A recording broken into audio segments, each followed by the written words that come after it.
Hello everyone, I am Damayanti. Welcome to my YouTube channel. एबे मु आलोचना करी पेपर 10। पूर्व वीडियो रे मु पेपर 8 और 9 आलोचना करी। First semester, second semester, third semester एवं फिफ्थ सेमिस्टर मध्य आलोचना करी सारी। ओडिया ऑनर्स मध्य फर्स्ट सेमिस्टर ठारू 5 सेमिस्टर मध्य आलोचना करी। पेपर 10 सिलेबस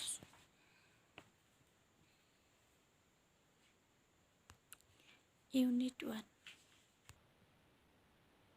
क्वेश्चन नंबर 1, इतिहासर अर्थ कौन बुझाई लेख। इंग्राजीर हिस्ट्री शब्दटी ग्रीक शब्द हिस्टेरिया उत्पन्न होइछि, जार अर्थ है अनुसंधान पूर्वक शिक्षा करिबा। एक अनुसंधानी भली इतिहास घटना गुड़िकर अनुसंधान करिथाए। अन्य पक्षरे इतिहास इति प्लस हो प्लस आस शब्दटीर अर्थ होछि अतीत विषयर अवगति। एहार संज्ञा बहु मनीषी भिन्न भिन्न भावे प्रदान करथिले हैं। सरल रे इतिहास कहिले अतीतर भविष्य अभिव्यक्ति ही बुझाई थाए। यह होछि समग्र मानव जातिर कहानी, मानवर अनुभूति और कृतित्वर एक कौतूहलपूर्ण विवरणी। ए संपर्क रे लब्ध प्रतिष्ठित ऐतिहासिक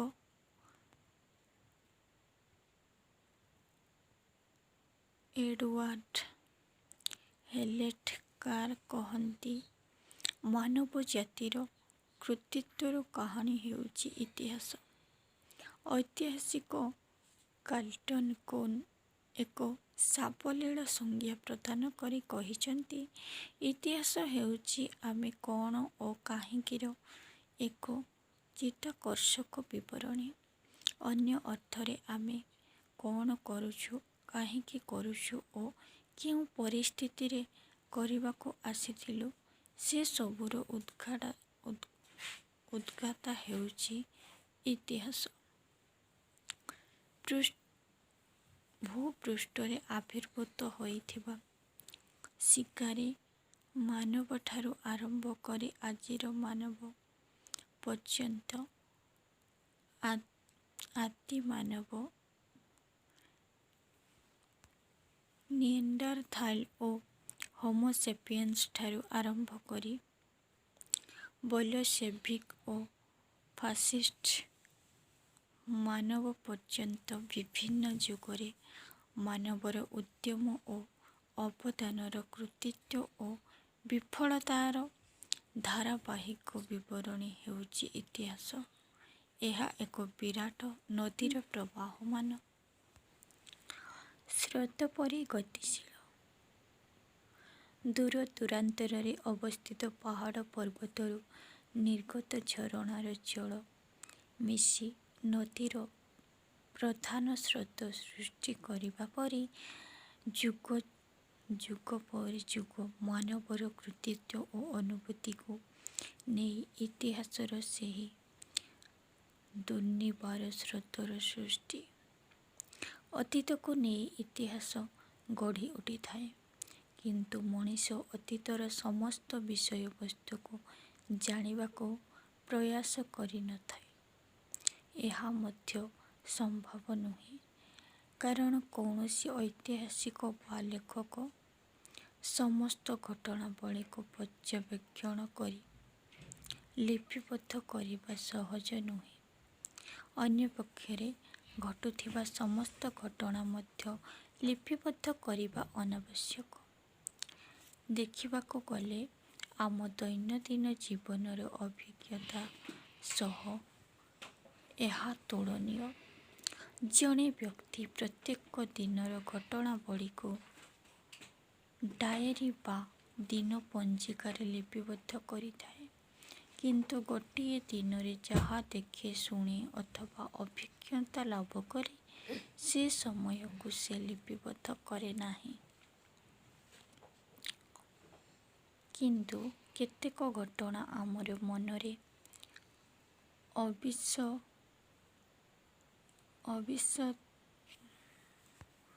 ଅବିସ୍ମରଣୀୟ ହୋଇ ରହିବ। କାରଣ ଏହି ଘଟଣା ହୁଏତ ଆମର ବର୍ତ୍ତମାନ ସହ ଜଡ଼ିତ ଅଥବା ଭବିଷ୍ୟତ ପାଇଁ ପ୍ରାସଙ୍ଗିକ। ଏହିପରି ଘଟଣା ଗୁଡ଼ିକ କେବଳ ଲିପିବଦ୍ଧ କରି ରଖାଯାଏ, ଯାହା ହୁଏ ଇତିହାସ।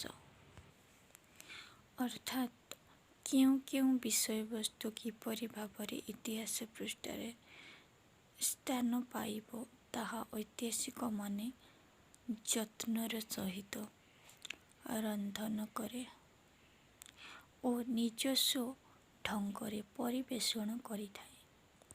ଠିକ୍ ସେହିପରି ଐତିହାସିକମାନଙ୍କୁ ଏକ କୁଶଳୀ ପାଚକ ଭୂମିକାରେ ଅବତୀର୍ଣ୍ଣ ହେବାକୁ ପଡ଼େ। ସେମାନଙ୍କୁ ସନନ୍ଦ ଅନୁଶାସନାଦି ବହୁ ବିଭିନ୍ନ ଆକାରରେ ବିଷୟବସ୍ତୁ ମିଳିଥାଏ।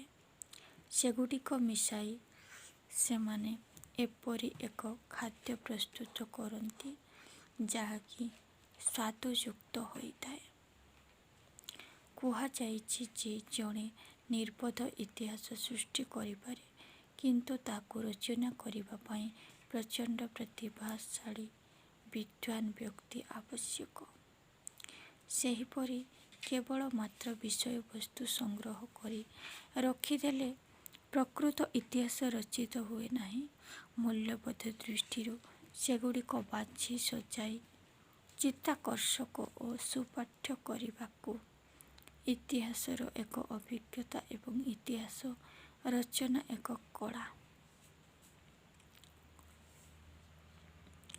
ଏଡୱାର୍ଥ ହେଲେଟକାର ତାଙ୍କ ରଚିତ ଇତିହାସ କ'ଣ ହ୍ୱାଟ ଇଜ୍ ହିଷ୍ଟ୍ରି ପୁସ୍ତକରେ ଇତିହାସର ସଂଜ୍ଞା ନିରୂପଣ କରିବାକୁ ଯାଇ କହିଛନ୍ତି ଯେ ଇତିହାସ ହେଉଛି ଐତିହାସିକ ଓ ବିଷୟବସ୍ତୁ ମଧ୍ୟରେ ଏକ ନିରବଚ୍ଛିନ୍ନ ପାରସ୍ପରିକ ପ୍ରକ୍ରିୟା ତଥା ବର୍ତ୍ତମାନ ଓ ଅତୀତ ମଧ୍ୟରେ ଚାଲିଥିବା ଏକ ଅସରନ୍ତି କଥୋପକଥନ।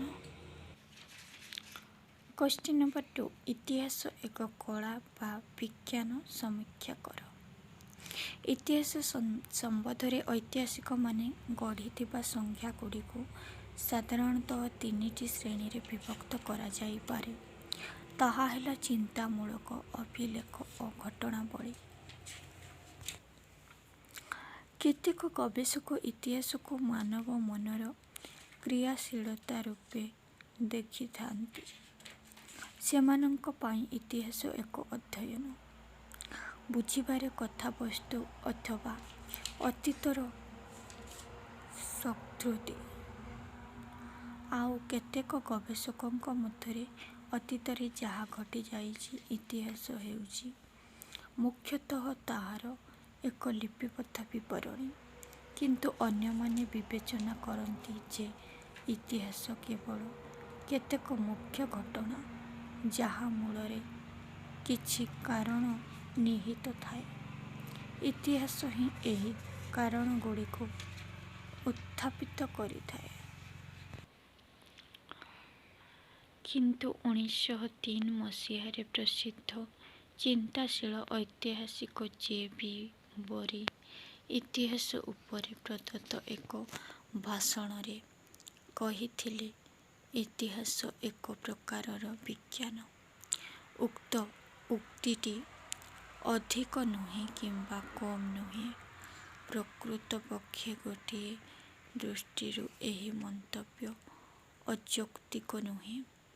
ଇତିହାସରେ ପ୍ରଥମେ ତଥ୍ୟଗୁଡ଼ିକ ସଂଗ୍ରହ କରାଯାଇ ତାହାର ବିଶ୍ଳେଷଣ କରାଯାଇଥାଏ।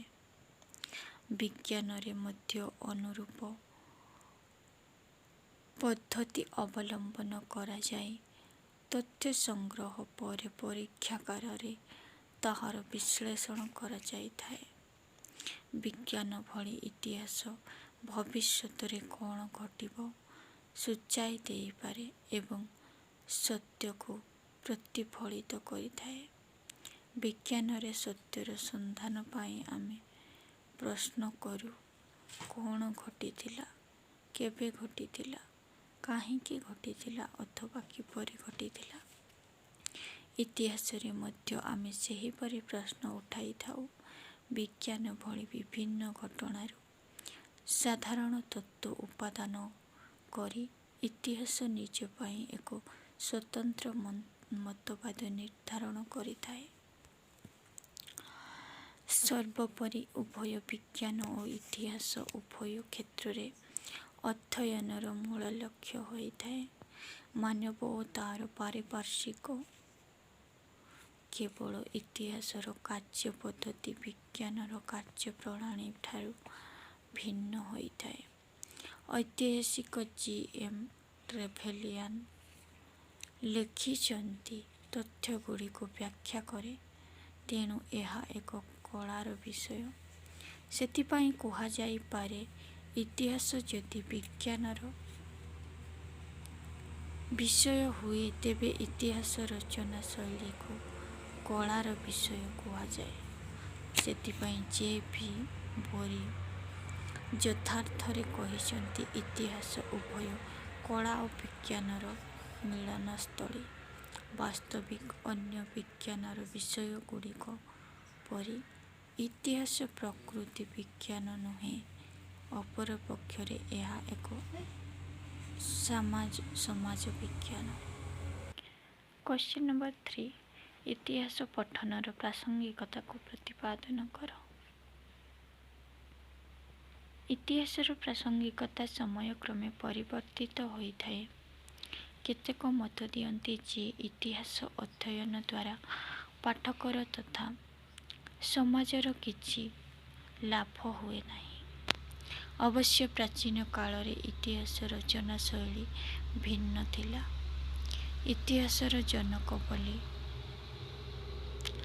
ନାମିତ ପ୍ରାଚୀନ ଗ୍ରୀସର ହେରୋଡୋଟସ୍ ଯେତେବେଳେ ଇତିହାସର ଆରମ୍ଭ କଲେ, ସେତେବେଳେ ତାଙ୍କ ରଚନାରେ ଅନେକ କାଳ୍ପନିକ କଥାବସ୍ତୁ ରହିଥିଲା। ସେତେବେଳେ ଇତିହାସ ଓ ପୁରାଣ ମଧ୍ୟରେ ବିଶେଷ ପାର୍ଥକ୍ୟ ନଥିଲା। ମାନବ, ମହାମାନବ ଅଥବା ଦେବାଦେବୀଙ୍କ ସୁଗୁଣ ଅଥବା ଦୁଷ୍କର୍ମଗୁଡ଼ିକୁ ଅତିରଞ୍ଜିତ କରି ଲେଖାଯାଇଥିଲା। ବୀର ପୁରୁଷ ବା ରଚନାର ନାୟକମାନଙ୍କୁ ଅତି ମାନବ ରୂପେ ଦର୍ଶାଯାଇଥିଲା ବେଳେ ତାଙ୍କର ପ୍ରତିପକ୍ଷଙ୍କୁ ଦାନବର ଆଖ୍ୟା ଦିଆଯାଇଥିଲା। ମଧ୍ୟଯୁଗରେ ରାଜାରାଣୀ, ମନ୍ତ୍ରୀ, ସେନାପତି, ଯୋଦ୍ଧା ଅଥବା ବୀର ପୁରୁଷମାନଙ୍କର ଜୀବନ କାହାଣୀ ଥିଲା ଇତିହାସର ମୁଖ୍ୟ କଥାବସ୍ତୁ। ରାଜପରିବାରର ସଦସ୍ୟମାନଙ୍କୁ ଇତିହାସରେ ଶତମୁଖରେ ପ୍ରଶଂସା କରାଯାଇଥିଲା ବେଳେ ସାଧାରଣ ଲୋକମାନଙ୍କ ଭୂମିକା ଓ କୃତିତ୍ୱକୁ ଉପେକ୍ଷା କରାଯାଇଥିଲା। ଭାରତର ପୌରାଣିକ ଓ ଐତିହାସିକ ରଚନାଗୁଡ଼ିକ ଏହିପରି ତ୍ରୁଟିପୂର୍ଣ୍ଣ ଥିଲା। ପୁନଶ୍ଚ ମଧ୍ୟଯୁଗରେ ଧର୍ମ ପ୍ରଚାର ପାଇଁ ମଧ୍ୟ ଇତିହାସକୁ ଅପବ୍ୟବହାର କରାଯାଇଥିଲା। ଏହିସବୁ କାରଣରୁ ଅନେକ ଗବେଷକ ଓ ପ୍ରତିଷ୍ଠିତ ବିଦ୍ୱାନଗଣ ଇତିହାସ ଅଧ୍ୟୟନକୁ ସମାଲୋଚନା କରିଯାଇଛନ୍ତି। ଏପରିକି ଗୋଟିଏ ସମୟରେ ୟୁରୋପୀୟ ଶିକ୍ଷାବିତ୍ମାନେ ବିଦ୍ୟାଳୟ ସ୍ତରରେ ଇତିହାସକୁ ପାଠ୍ୟକ୍ରମ ବିଷୟ ରୂପେ ପ୍ରଚଳିତ କରିବା ପାଇଁ କୁଣ୍ଠାବୋଧ କରିଥିଲେ। ସେନ୍ସରଙ୍କ ଭଳି ଦାର୍ଶନିକ ଇତିହାସ ପ୍ରତି ଆକ୍ଷେପ କରି କହିଛନ୍ତି, ଇତିହାସ ହେଉଛି କେତୋଟି କାହାଣୀ ଯାହା ମନୋରଞ୍ଜନ ପାଇଁ ପଢ଼ାଯାଇପାରେ, କିନ୍ତୁ ଏହା କୌଣସି ପ୍ରକାରର ଶିକ୍ଷା ପ୍ରଦାନ ବା ଜ୍ଞାନମୂଳକ ନୁହେଁ। ଏପରିକି ନେପୋଲିୟନ କହିଥିଲେ, ଇତିହାସ ଯେ ଗଳ୍ପ ଏହା ସ୍ୱୀକାର୍ଯ୍ୟ। ଫରାସୀ ବିପ୍ଳବ ପାଇଁ ଯେଉଁ ବିଶ୍ୱ ଦାର୍ଶନିକ ଏତେ ପ୍ରେରଣା ଦେଇଥିଲେ, ସେହି ଭଲ୍ଟାୟାର କୁହନ୍ତି, ଇତିହାସ ମାନବର ଅପରାଧ, ତ୍ରୁଟି ଓ ଦୁର୍ଭାଗ୍ୟର ଏକ ପଞ୍ଜି ବ୍ୟତୀତ ଆଉ ଅଧିକା କ'ଣ କରିପାରେ? ହେଗେଲଙ୍କ ପରି ଅନ୍ୟ ଏକ ଲବ୍ଧ ପ୍ରତିଷ୍ଠିତ ଦାର୍ଶନିକ ମତ ଦିଅନ୍ତି, ଇତିହାସରୁ ଆମେ ଗୋଟିଏ କଥା ଶିଖୁ ଯେ ଇତିହାସରେ ମନୁଷ୍ୟର ଶିଖାଇବା ପାଇଁ କିଛି ବସ୍ତୁ ନାହିଁ। କିନ୍ତୁ ଇତିହାସ ଲେଖିବା ବା ପଢ଼ିବାର ଆବଶ୍ୟକତା ସମ୍ପର୍କରେ ଏପରି ମନ୍ତବ୍ୟ ଦୁର୍ଭାଗ୍ୟଜନକ ଓ ଅସମୀଚୀନ। ଇତିହାସରେ ନିହିତ ମାନବର କୃତିତ୍ୱ ଓ ଅବଦାନକୁ ବିଚାରକୁ ନ ନେଇ କେବଳ ମାତ୍ର ତା'ର ବିଫଳତା ପ୍ରତି ଗୁରୁତ୍ୱ ଦେଇ ଏପରି ମତାମତ ଦିଆଯାଇଥାଏ। ବାସ୍ତବିକ ଯଦି କେବଳ ଅତୀତର ଘଟଣାବଳୀ ଓ ବ୍ୟକ୍ତିବିଶେଷଙ୍କୁ ମନେ ରଖିବାକୁ ହିଁ ଇତିହାସ ବୋଲି ଧରାଯାଏ, ତେବେ ଇତିହାସର କୌଣସି ମୂଲ୍ୟ ନାହିଁ। ମାତ୍ର ଇତିହାସର ସ୍ୱରୂପ ତାହା ନୁହେଁ। ଇତିହାସକୁ କେଉଁପରି ଆମେ ଗ୍ରହଣ କରିଛୁ, କେଉଁ ଦୃଷ୍ଟିରେ ଦେଖିଛୁ, ତାହା ଉପରେ ଏହା ମୂଲ୍ୟ ନିର୍ଭର କରିଥାଏ। ପ୍ରତ୍ୟେକ ମଣିଷକୁ କେଉଁପରି ଆମେ ଗ୍ରହଣ କରିଛୁ, କେଉଁ ଦୃଷ୍ଟିରେ ଦେଖିଛୁ, ତାହା ଉପରେ ଏହାର ମୂଲ୍ୟ ନିର୍ଭର କରେ। ପ୍ରତ୍ୟେକ ମଣିଷର ଜୀବନର ସଂଜ୍ଞପ୍ତି ଓ ଅନୁଧ୍ୟାନ ମୂଲ୍ୟ ଥିବା ପରି ସମଗ୍ର ମାନବ ଜାତି ପାଇଁ ଇତିହାସର ମୂଲ୍ୟ ରହିଛି। ଏହା ଆମ ନିଜର ଅତୀତର କାହାଣୀ ହୋଇଥିବାରୁ ଏହାକୁ ଜାଣିବାର ଆବଶ୍ୟକତା ଓ ଆକର୍ଷଣ ହିଁ ଇତିହାସ ଅଧ୍ୟୟନର ଆବଶ୍ୟକତା ଓ ଆକର୍ଷଣ। ମାନବର ଉତ୍ଥାନ ଓ ପତନ, ତା'ର ସୁକର୍ମ ଓ ଦୁଷ୍କର୍ମ, ତା'ର ଶକ୍ତି ଓ ଦୁର୍ବଳତା ଆଦିକୁ ଇତିହାସ ସୂଚାଇଥାଏ। ମହାମାନବମାନଙ୍କୁ ସେମାନଙ୍କର ମହାନ୍ କାର୍ଯ୍ୟ ପାଇଁ ଇତିହାସ ପ୍ରେରଣା ଯୋଗାଇଥାଏ। ବିଶ୍ୱବିଶ୍ରୁତ ଯୋଦ୍ଧା ନେପୋଲିଅନ କହିଥିଲେ, ଇତିହାସ ମାନବ ହୃଦୟକୁ ରଙ୍ଗୀନ କରିଥାଏ। ଇତିହାସ ମଣିଷକୁ ଜ୍ଞାନୀ କରାଇଥାଏ, ଯାହାଦ୍ୱାରା ସେ ନିଜ ସୁଗୁଣକୁ ପୂର୍ଣ୍ଣ ରୂପେ ବିକଶିତ କରିବା ପାଇଁ ସୁଯୋଗ ପାଇଥାଏ। ନିଜସ୍ୱ ତଥା ପାରିପାର୍ଶ୍ୱିକ ପରିସ୍ଥିତି ଓ ଅବସ୍ଥାକୁ ସଠିକ୍ ଆକଳନ କରିବାରେ ଇତିହାସ ସହାୟକ ହୋଇଥାଏ। ମାନବ ଜାତି ପାଇଁ ଇତିହାସ କାଳ କାଳକୁ ଭବିଷ୍ୟତ ପାଇଁ ପଥ ପ୍ରଦର୍ଶକ ହୋଇ ଆସିଛି। ଇତିହାସର ସାହାଯ୍ୟ ନେଇ ଭବିଷ୍ୟତର ସମ୍ଭାବନାକୁ ଜଣେ ଜ୍ୟୋତିଷଙ୍କ ଭଳି ପୂର୍ବ ସୂଚନା ଦେଇହୁଏ। ଉଦାହରଣ ସ୍ୱରୂପ ଗୋଟିଏ ପରିବାରର ଜଣେ ସଦସ୍ୟ ବସନ୍ତ ରୋଗ ଦ୍ୱାରା ଆକ୍ରାନ୍ତ ହେଲା। ଚିକିତ୍ସାଳୟକୁ ନ ଯାଇ ରୋଗୀ ସୁଗୃହରେ ରହିଲା। ତେବେ ଜଣେ ପୂର୍ବାନୁମାନ କରିପାରେ ଯେ ଯଦି କୌଣସି ପ୍ରତିଷେଧକ ବ୍ୟବସ୍ଥା ଗ୍ରହଣ ନ କରାଯାଏ, ତେବେ ପରିବାରର ଅନ୍ୟ ସଦସ୍ୟମାନେ ମଧ୍ୟ ଏହି ବସନ୍ତ ରୋଗ ଦ୍ୱାରା ଆକ୍ରାନ୍ତ ହେବେ। ଏହି ପୂର୍ବାନୁମାନ ଅତୀତର ଅଭିଜ୍ଞତାକୁ ନେଇ ଆମେ କହିଥାଉ। ଅତୀତର ଅଭିଜ୍ଞତାରୁ ଆମେ ଜାଣୁ ଯେ ଏହା ଏକ ସଂକ୍ରାମକ ରୋଗ। ଏହି ଅତୀତର ଅଭିଜ୍ଞତା ହିଁ ଇତିହାସ। ଅବଶ୍ୟ ଏ କ୍ଷେତ୍ରରେ ସେମାନେ ନିଶ୍ଚିତ ଭାବେ କହିପାରିବୁ ନାହିଁ ଯେ ପରିବାରର ଯେ ଯେଉଁ ଜଣକ ସଦସ୍ୟ ଏହି ରୋଗରେ ସଂକ୍ରମିତ ହେବେ, ଆମେ କାହିଁକି ଏ ପର୍ଯ୍ୟନ୍ତ ଗୋଟିଏ ବିଶ୍ୱଯୁଦ୍ଧ ଦେଖୁନାହୁଁ? କାରଣ ପ୍ରଥମ ଓ ଦ୍ୱିତୀୟ ବିଶ୍ୱଯୁଦ୍ଧର ବିଧ୍ୱଂସକାରୀ ଭୟାବହତା ଆମ ମନରୁ ଏବେ ବି ପାସୋରି ଯାଇନାହିଁ। ଇତିହାସର ଚକ୍ଷୁରେ ମାନବ ସମାଜ ଦୁଇ ବିଶ୍ୱଯୁଦ୍ଧର କାରଣ ଓ ଲୋମହର୍ଷଣକାରୀ ଫଳାଫଳ ଅନୁଧ୍ୟାନ କରିଛି। ତେଣୁ ଏହିପରି ଆଉ ଏକ ବିଶ୍ୱଯୁଦ୍ଧର ପୁନରାବୃତ୍ତି ଯେମିତି ନ ଘଟେ, ସେଥିପାଇଁ ଆମେ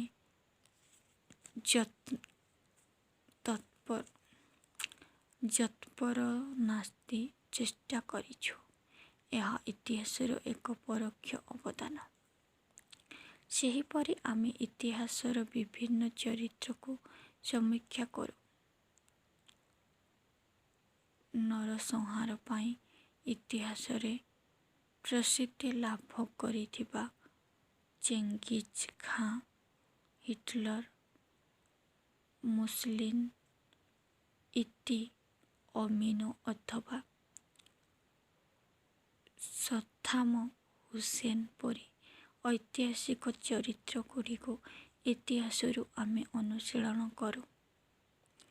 ଏହାପରେ ଭବିଷ୍ୟତରେ ଯେମିତି ଏହିପରି ବ୍ୟକ୍ତିତ୍ୱଗୁଡ଼ିକ ପୁଣି ମୁଣ୍ଡ ନ ଟେକିବେ, ସେଥିପାଇଁ ସଚେତନ ରହୁ।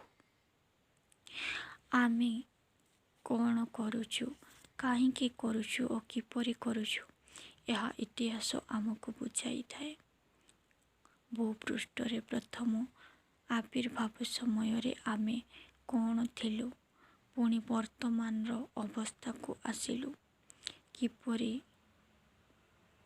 ଆଜି ଯାହା କରୁଛୁ ତାହା କେଉଁ ପରିସ୍ଥିତିରେ କରିଥିଲୁ, ସେସବୁର ବିବରଣୀ ଦେଇଥାଏ ଇତିହାସ। ଉଦାହରଣ ସ୍ୱରୂପ କୃଷିର ଆରମ୍ଭ କେବେ ହୋଇଥିଲା, ଆମେ ବ୍ୟବହାର କରୁଥିବା ଗାଡ଼ିର ଉଦ୍ଭାବକ କେଉଁମାନେ ଓ କିପରି କଲେ, ଇଂଲଣ୍ଡରେ ଏବେ ମଧ୍ୟ ରାଜପ୍ରଥା ରହିଛି କାହିଁକି, ଆମେରିକାର ଜାତୀୟ ପତାକାରେ 50ଟି ତାରକା ରହିଥିବାର କାରଣ କ'ଣ, ହୁଏନ୍ସା ଭାରତ ଭ୍ରମଣରେ ଆସିଥିବାର କାରଣ କ'ଣ ଥିଲା। ଏପରି ବହୁ ବିଭିନ୍ନ କୌତୂହଳପୂର୍ଣ୍ଣ ଓ ଉଦ୍ଦୀପ୍ତିମୂଳକ ପ୍ରଶ୍ନ ଉତ୍ତର ପାଇବା ପାଇଁ ଇତିହାସ ଆମର ସହାୟକ ହୋଇଥାଏ। ଏତଦ୍ ବ୍ୟତୀତ ଆମେ ଯେକୌଣସି ପୁସ୍ତକ ଅଧ୍ୟୟନ କରୁ ବା ସଙ୍ଗୀତ ଶୁଣୁ, ନଗର ବା ସହର ପର୍ଯ୍ୟଟନ କରୁ, ଇତିହାସ ତାହାର ପୃଷ୍ଠଭୂମିରେ ଥିବା ତଥ୍ୟ ପରିବେଷଣ କରି ଆନନ୍ଦ ଦେବା ସଙ୍ଗେ ସଙ୍ଗେ ଅନୁଭୂତି ଓ ଚିନ୍ତାକୁ ପରିପୃଷ୍ଟ କରିଥାଏ। ସେକ୍ସପିୟରଙ୍କ ଭାଷାରେ ପୃଥିବୀ ଗୋଟିଏ ରଙ୍ଗମଞ୍ଚ। ପ୍ରକୃତରେ ମାନବ ଜାତିର ଇତିହାସ ହେଉଛି ଏକ ବିଶାଳ ନାଟକ ଏବଂ ସେଥିରେ ଆମେ ପ୍ରତ୍ୟେକ ହିଁ ଜଣେ ଜଣେ ଅଭିନେତା। ପୃଥିବୀ ପୃଷ୍ଠରେ ମାନବର ଆବିର୍ଭାବ ଠାରୁ ଏ ନାଟକର ଅଭିନୟ ଆରମ୍ଭ ହୋଇଛି ଏବଂ ଏହାର ଯବନିକା ପତନର କାଳ ନିର୍ଣ୍ଣୟ ଦୁଃସାଧ୍ୟ। ଉକ୍ତ ନାଟକର ମଧ୍ୟଭାଗରେ ଆମେ ଅବତୀର୍ଣ୍ଣ ହୋଇଥିବାରୁ ଆମର କୃତିତ୍ୱପୂର୍ଣ୍ଣ ଅଭିନୟ ପାଇଁ ପୂର୍ବ ଦୃଶ୍ୟଗୁଡ଼ିକର ଅଭିନେତାଙ୍କ କଥା ଓ କାର୍ଯ୍ୟ ଅର୍ଥାତ୍ ଅତୀତରେ ଅଭିନୀତ ବିଷୟବସ୍ତୁ ସମ୍ପର୍କରେ ଆମର ଜାଣିବା ବିଧେୟ। କେବଳ ସେତିକି ନୁହେଁ, ନାଟକରେ ଜଣେ ଅଭିନେତା ଏକାକୀ ଅଭିନୟ କରେ ନାହିଁ, ଅନ୍ୟ ଅଭିନେତାମାନଙ୍କ ସହ ସେ ଅଭିନୟ କରେ। ସେହିପରି ବର୍ତ୍ତମାନ ଆମେ ଅନ୍ୟମାନଙ୍କ ସହ ଅଭିନୟ କରିଥିବାରୁ ଆମ ଭୂମିକାରେ ସଫଳତା ଲାଭ କରିବା ପାଇଁ କେବଳ ମାତ୍ର ଅତୀତରେ ଯାହା ହୋଇଛି ତାହା ଜାଣିବା ସମେତ ବର୍ତ୍ତମାନ ପରିପ୍ରେକ୍ଷୀରେ ଯେଉଁଠି ଯାହା ହେଉଛି ତାହା ମଧ୍ୟ ଜାଣିବା ଆବଶ୍ୟକ। ଆଦିମାନବ ଏହି ନାଟକର ପୃଷ୍ଠଭୂମି ଯୋଗାଇବା ପରେ ପରବର୍ତ୍ତୀ ମାନବ ଏଥିରେ ବହୁ ଚିତ୍ତାକର୍ଷକ ଦୃଶ୍ୟ ସଂଯୋଜିତ କରିଛନ୍ତି। ନିଜର ଇତିହାସ ପ୍ରତି ଯେଉଁ ଜାତି ସଚେତନ ନୁହେଁ ସେ ଜାତିର ଭବିଷ୍ୟତ ଅନିଶ୍ଚିତ। ନେକ୍ସଟ, ଇତିହାସର ପରିସର ଓ ଗୁରୁତ୍ୱ ବିଷୟରେ ଆଲୋଚନା କର।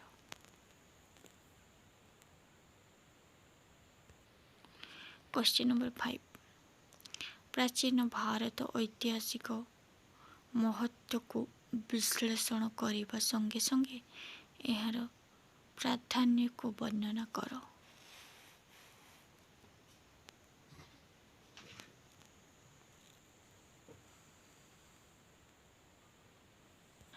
କ୍ୱେଶ୍ଚିନ୍ ନମ୍ବର 6, ଇତିହାସରେ ଶିକ୍ଷାଦାନର ପ୍ରାଧାନ୍ୟ କାହିଁକି ଦିଆଯାଇଥାଏ?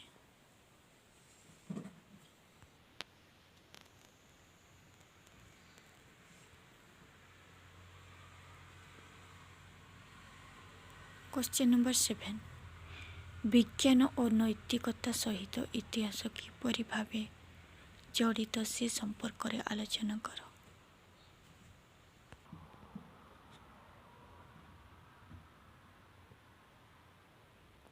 ପ୍ରଶ୍ନ ନମ୍ବର 8, ଇତିହାସ ରଚନା ବା ଲିଖନ ପ୍ରଣାଳୀ ଉପରେ ସମ୍ୟକ୍ ଧାରଣା ପ୍ରଦାନ କର।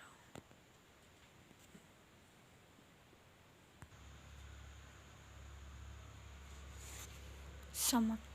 ଆଜିର ଆଲୋଚନା ଏତିକିରେ ସମାପ୍ତ କରୁଛି। ପରବର୍ତ୍ତୀ ଭିଡ଼ିଓରେ ୟୁନିଟ୍ 2 ଆଲୋଚନା କରିବି। ନମସ୍କାର।